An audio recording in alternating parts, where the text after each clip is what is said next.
আমাদের পশুপতিনাথের মন্দির দর্শন খুব ভালোভাবে হয়ে গেছে। ভারতবর্ষে যতগুলো জ্যোতির্লিঙ্গ আছে তা হচ্ছে শিবের হাত, পা, অঙ্গ। আর পশুপতিনাথ মন্দির হচ্ছে, পশুপতিনাথ এখানে ওনার হচ্ছে মাথা। তো এইভাবে প্রচলিত আছে। প্রথমবার জীবনে আমি এসেছি, চলুন লিদা পেছনে আসছে, আমরা দুজন এবার প্রথমবার পশুপতিনাথ মন্দিরে ঢুকবো। কেন হাঁটছি? কারণ আমরা যেভাবে দার্জিলিং এক্সপ্লোর করেছিলাম পায়ে হেঁটে, আমার মনে হচ্ছে আমরা হচ্ছে শুধু খাচ্ছি, আর যেগুলো 1 কিলোমিটার 1.5 কিলোমিটারের ভেতরে সেটা হাঁটছি। কারণ আমার মনে হচ্ছে হেঁটে আগে পৌঁছে যাবো। ম্যাক্সিমাম স্পট কাঠমান্ডু এরিয়াতে সেন্টার হয়, থামেলকে বেস করে ঘোরা যায়। ম্যাক্সিমাম 6 কিলোমিটার ডিস্টেন্স আর মিনিমাম হচ্ছে 1 কিলোমিটার ডিস্টেন্স। আমরা এই বুদ্ধস্তূপা দেখা হয়ে গেছে, বুদ্ধস্তূপা থেকে এখন টেম্পল হচ্ছে 1.5 কিলোমিটার। শক্তিপীঠ, গুহেশ্বরী শক্তিপীঠ যেটা আছে, গুহের শক্তিপীঠ, তার সঙ্গে হচ্ছে মহাদেব পশুপতি। তো ওই দুটো হচ্ছে পাশাপাশি। তো যদি ওখানে যাই শক্তিপীঠ, তারপরে পশুপতি। এবার পশুপতি লাস্টে কেন সেটা পরে বলছি। হ্যাঁ, আর ওখান থেকে বুদ্ধস্তূপা থেকে শক্তিপীঠ হচ্ছে মাত্র 2.8 কিলোমিটার। তো 2.8 কিলোমিটারের জন্য যদি যাই, তাহলে আমরা যদি হেঁটে নিই তাহলে দেখাচ্ছে অনলি 26 মিনিট। আর আমরা যদি গাড়িতে করে যাই তাই নেবে হচ্ছে 500 টাকা। আর থেকে আমরা হেঁটে নিচ্ছি। বড় হচ্ছে ওয়েদার খুব সুন্দর, হাওয়া একটু একটু টিপ টিপ বৃষ্টি পড়ছে, সুন্দর লাগছে। আর রাস্তাটা ফাঁকা, খুব জ্যাম নেই, রাস্তা কোনো সেরকম গাড়ি ঘোড়া নেই, মানে ভেতর দিয়ে রাস্তা। কাঠমান্ডু সবচেয়ে অন্যতম খুব পুরনো মন্দিরের মধ্যে একটা, সে শক্তিপীঠ, গুহেশ্বরী মাতা শক্তিপীঠ। আর এই শক্তিপীঠে যেটা আছে, বাগমতী নদীর পাশে আছে। বলা হয় শক্তিপীঠে আগে আসুন, শক্তিপীঠে দেবী দর্শন করে, শক্তিপীঠ দর্শন করে আপনি যান পশুপতি মন্দির। তো এইভাবে দেখতে বলা হয় বলে আমরা এইভাবে এসেছি। এবার এটা হচ্ছে বাগমতী নদীর ধারে আছে, বাগমতীর ধারে নদীর ব্রিজটা আছে, ক্রস করবো ব্রিজটা, করার পর তারপর মন্দিরে ঢুকবো। চলুন। আর মন্দিরে ঢোকার আগে এটা হচ্ছে পার্কিং এরিয়া।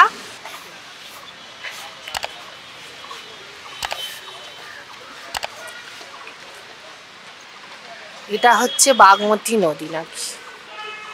সবাই চলে যাও, আমরা তারপরে যাই।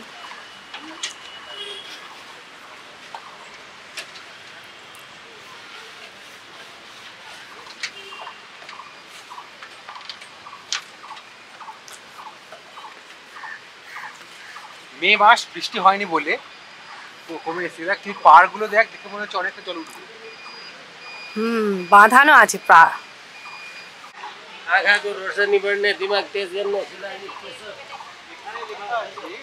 এটা হচ্ছে টুরিস্ট কাউন্টার, হচ্ছে বাঁদিকে পড়ে টুরিস্ট টিকিট কাউন্টার। এখানে কি টিকিট করতে হয়? এখানে হচ্ছে শুধুমাত্র হিন্দুদের জন্য এন্ট্রি অ্যালাউড লেখা আছে, only entrance for the Hindus only. Shri Guheshwari মন্দির। ওকে, সামনে গণেশ আর ওইদিকে কার্তিক। এদিকে হচ্ছে গণেশ, দুয়ারে সিংহ তো থাকেই। আর এদিকে হচ্ছে কার্তিক, মানে কার্তিক গণেশ দিয়েই এন্ট্রেন্স।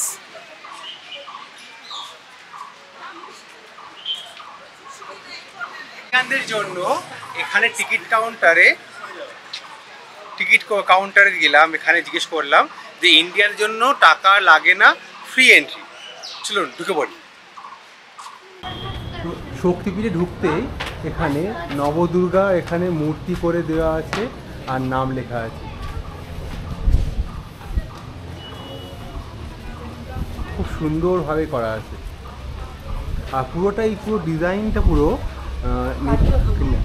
নেপালি স্টাইল আর কাঠের ওপরে। আর পুরোটা এখানে দেখো, পুরো কাঠের ওপরে তৈরি করা পুরো স্ট্রাকচার।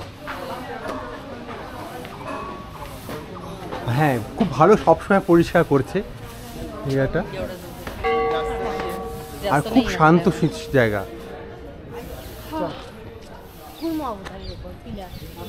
কুর্ম অবতারের পিলার, মানে এখানে যে দেবাসুর যে সমুদ্র মন্থন হয়েছে তাও সেটাকে এখানে আঁকা আছে।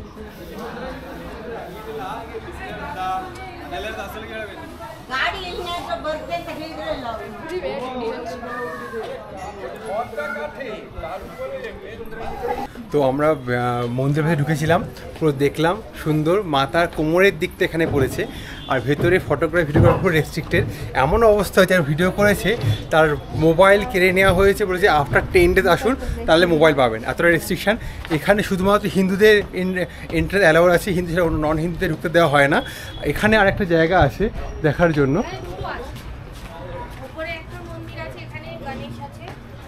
গণেশার এখানে মূর্তি আছে, হলুদ লাগানো আছে, সিঁদুর। হ্যাঁ, এদিকে আর একটা মন্দির আছে, আর এটার উপর দিয়ে নিচে দিয়ে নামলেই হচ্ছে পশুপতি। এটা একটা ব্যাপার। আর এখানে ভুলেও মানে ভুলেও ফোন ক্যামেরা কিছু বার করবে না, বলে দিয়েছি ভেতরে অ্যালাউড না, বাইরে অ্যালাউড আছে। খুব সুন্দর এখানে।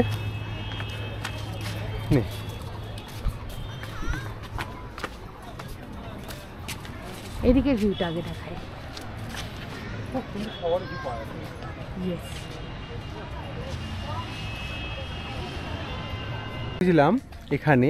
এখানে শক্তিপীঠ, গুহেশ্বরী মাতা মন্দির, এইদিকে হচ্ছে পশুপতিনাথ মন্দির, আর এখানে বিশ্বরূপ মন্দির।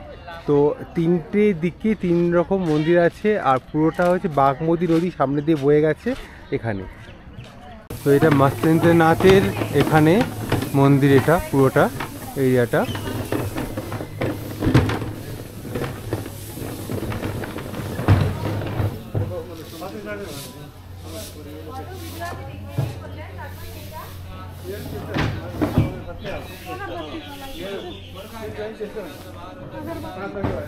গোরখনাথ মন্দির, এটা নাথ সম্প্রদায়ের পুরো মন্দির এটা।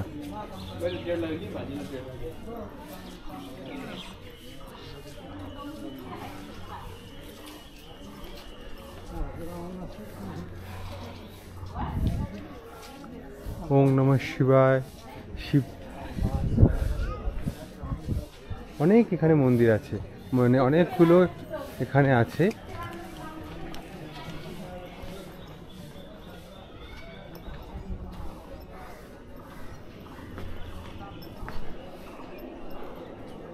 পুরো নাথ সম্প্রদায় এই জায়গাটা তৈরি, এখানে থাকেন।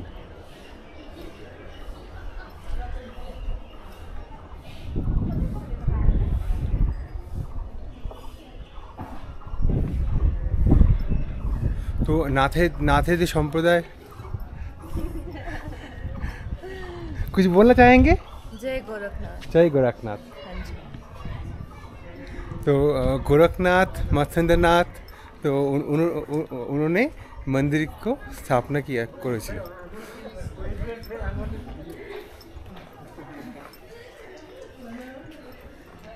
বিশাল বড় এরিয়া এখানে, আর এখানে শিবলিঙ্গ।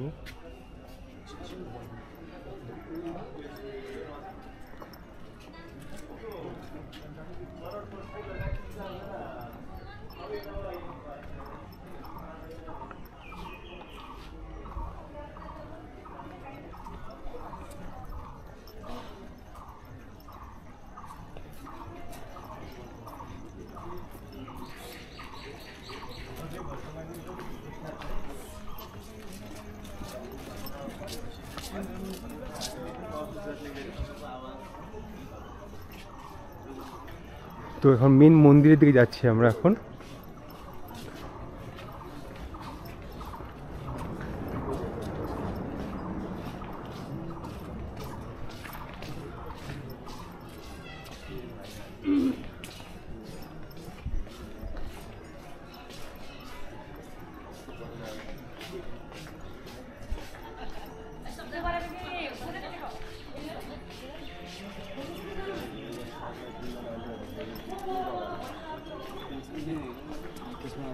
এখানে মহাদেবের ত্রিশূল, মানে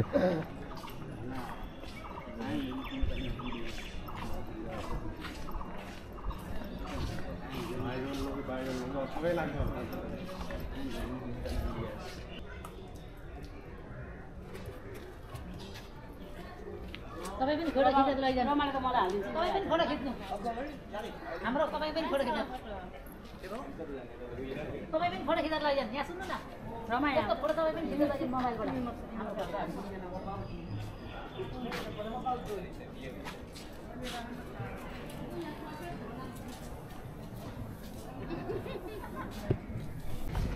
তো আমরা এখন দাঁড়িয়েছি ঠিক মাঝখানে, যেখানে নাথের মন্দির আছে সেখানে আছি।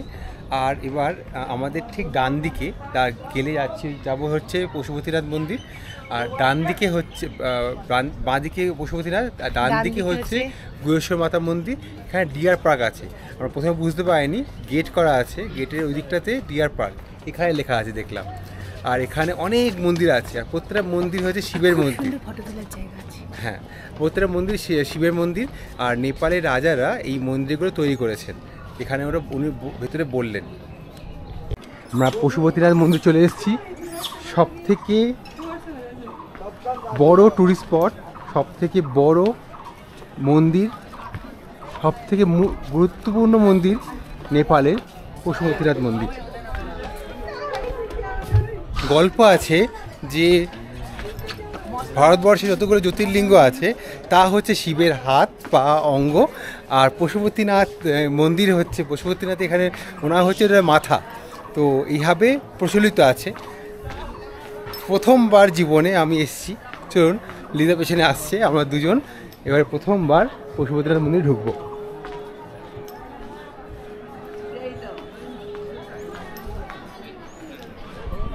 এখানে সেটা শ্মশান, এখানে বাগমতী নদী, জল খুবই কম এখন।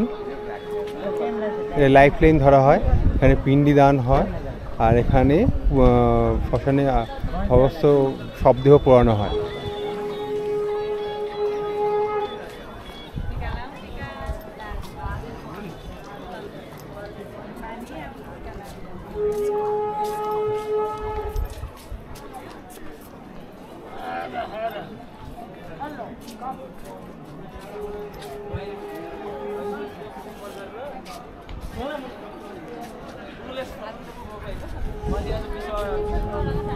नर्मली कुरा भयो होइन, म तिमीलाई मन पर्छ, ऊ त खालि बाख्रा थियो, उसको थ्रुबाट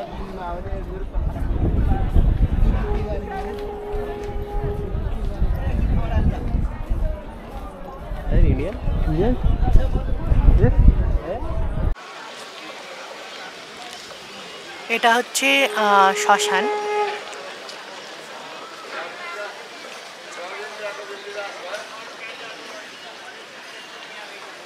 আর এখানে শ্রাদ্ধ শান্তির কাজ করা হয়।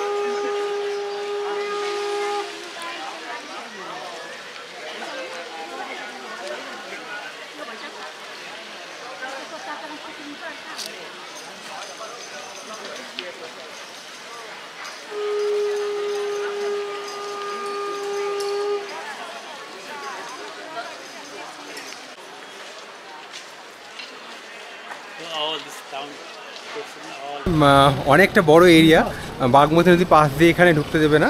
আমরা ওই সাইড দিয়ে যাব, গিয়ে রাইট নেবো, এখান থেকে রাইট নিতে বলেছে, তারপর ওখানে ঢুকতে পারবো। চলো কুইকলি চলতে হবে আমাদের, 5টায় বলেছে ও ক্লোজ হবে, তার আগে যেতে হবে। আমাদের পশুপতিনাথের মন্দির দর্শন খুব ভালোভাবে হয়ে গেছে। আমরা যখন এসেছি তখন 5টা বলছিল, 5টায় বন্ধ, এটা ভুল ইনফরমেশান ছিল। অ্যাকচুয়ালি 5টার সময় খোলা হয় দর্শনের জন্য গর্ভগৃহের ভেতরে আগে ঢুকতে দেওয়া হতো কি জানি না, তবে এই মুহূর্তে গর্ভগৃহে ঢুকতে দেওয়া হয় না। আপনি সামনে থেকে বাউন্ডারি দেওয়া আছে, ওখান থেকে দর্শন করে নিতে পারেন। আর 7টার সময় মন্দিরের ভেতরে আরতি হয়, সেই সময় কিউ থাকে, সেই কিউ ওয়াইজ আপনি দর্শন করতেই পারেন। খুব ভিড় হয়ে গেছে। আমরা যখন গেছিলাম মন্দির বন্ধ ছিল, ঠিক 4:45টায় ঢুকেছি। গর্ভগৃহের মন্দির খুলবে সেই সময় দাঁড়িয়েছিলাম, জাস্ট মন্দিরটা খুলেছি, সুন্দরভাবে দর্শন করেছি। ভেতরে স্ট্রিক্টলি ফটো ভিডিও বারণ, সেই জন্য কিছুই করতে পারিনি, বেরিয়ে এসেছি। ইভেন ফোনও ওপেন করতে দেওয়া হয় না, ভীষণ স্ট্রিক্ট। ফোন নিয়ে নিলে রেজিস্টার করে নিয়ে নিচ্ছে, 10 দিন পর এসে বলেছে নিয়ে যেতে, এইরকমই স্ট্রিক্ট। আর এই হলো এখান থেকে মন্দির যত্র এখান থেকে মন্দির যাওয়ার জায়গা। আর এখানে জুতো রাখতে হয়, জুতো যদি না খোলেন তাহলে আপনাকে ঢুকতে দেবে না। মানে প্রথমেই বাইরে বার করে দেবে। আর জুতো রাখার জন্য কোনো রকম এনারা চার্জেস করে না। আর মন্দিরে যদি কোনো সময় আপনি যখন ঢুকবেন, বাঁদিকে কাউন্টার আছে, বাঁদিকে কাউন্টারে আপনি খুচরো পয়সা করে নিতে পারেন, কারণ মন্দিরে ঢুকলে অনেক সময় খুচরো পয়সা দিতে মানে হয়তো এমনি দেওয়ার জন্য 1 টাকার কয়েনই আমরা করেছিলাম। তারপরে অনেকে এমনি থাকে ওই টিপ পড়ায়, তাদের জন্য অনেক সময় খুচরো থাকে না। তো এটা মন্দিরের তরফ থেকে ব্যবস্থা করা আছে, আপনি যদি টাকা দেন তো তার পরিবর্তে ওখানে কিছু খুচরো পয়সা আপনাকে দিয়ে দেওয়া হয়। প্রত্যেকটা গেটে পুলিশ দাঁড়িয়ে আছে। এখানে সামনের দিকটা এখান থেকে সবাই আসছে, এদিক থেকে পেছন দিয়ে আসে। এখান থেকে মন্দিরে বাগমতী নদীটা অ্যাক্সেস পাওয়া যায়। ওখানে আবার পাড়ে আছে নদী পার, শ্মশান ওটা এরিয়াটা। এবার এখান থেকে ঢুকতে হয়, আর ঢোকার জায়গা এখান থেকে ঢুকে সোজা গিয়ে ডান দিক নিলে হচ্ছে মন্দিরের প্রাঙ্গণ ঢুকে আরম্ভ হচ্ছে, মেন মন্দির চলে যাচ্ছে। আর মন্দির প্রাঙ্গণ এতটা পরিষ্কার, এতটা বেশি মেনটেন, মানে এক্সপেক্ট করা যাচ্ছে না। মানে আমি এক্সপেক্ট করিনি এতটা, মানে এরকম ট্যুরিস্ট স্পটে এতটা বেশি মেনটেন করা হবে। হ্যাঁ, তবে টয়লেট মেনটেন নয়। হ্যাঁ, মানে কিছু নয়, হাত ধোয়ার জায়গাটা পরিষ্কার ছিল না। এটাই একমাত্র এখনো মধ্যে দেখলাম পরিষ্কার নয়, বাকি সব জায়গা পরিষ্কার। হয়তো জুতো রাখার জায়গার জন্য অন্য কিছু এখানে দেখিনি, টয়লেট জুতো রাখার জায়গাতে শুধুমাত্র টয়লেট আছে, তাছাড়া অন্যান্য জায়গায় ঠিক আছে, বাকি পরিষ্কার পরিচ্ছন্ন। কিন্তু যেটা আমরা দেখলাম, ঢুকিনি তাও দেখলাম ওখানে গুহেশ্বরী মাতা মন্দিরে ওখানে কিন্তু টয়লেটটা পরিষ্কার ছিল ওইখানটাতে। বিশাল বড় এরিয়া, হাতে টাইম নিয়ে আসবেন, মানে ভালো মতো টাইম নিয়ে আসবেন ফটো তোলার জন্য, ভিডিওগ্রাফি করার জন্য, তারপরে মন্দির দর্শনের জন্য। প্রতিটা মন্দিরের স্টোরিজ আছে, সেই স্টোরিগুলো যদি বলার জন্য কাউকে লোকাল পান, আমরা কিছু জায়গায় পেয়েছি, সেই জিনিসগুলো শোনার জন্য একটু টাইম টেকিং। তো একটু অনেকটা বেশি টাইম নিয়ে আসবেন, খুব সুন্দর বসার জায়গা আছে। যদি কম্পেয়ার করতে হয় কাশী বিশ্বনাথ মন্দিরের এরিয়াটা যেমন তেমন, কিন্তু কাশী বিশ্বনাথ এরিয়াতে 4টে গেট, এখানে মেনলি একটাই গেট, যাতে দেখলাম। তবে এরিয়াটা কাশী বিশ্বনাথের থেকে বেশি। হ্যাঁ।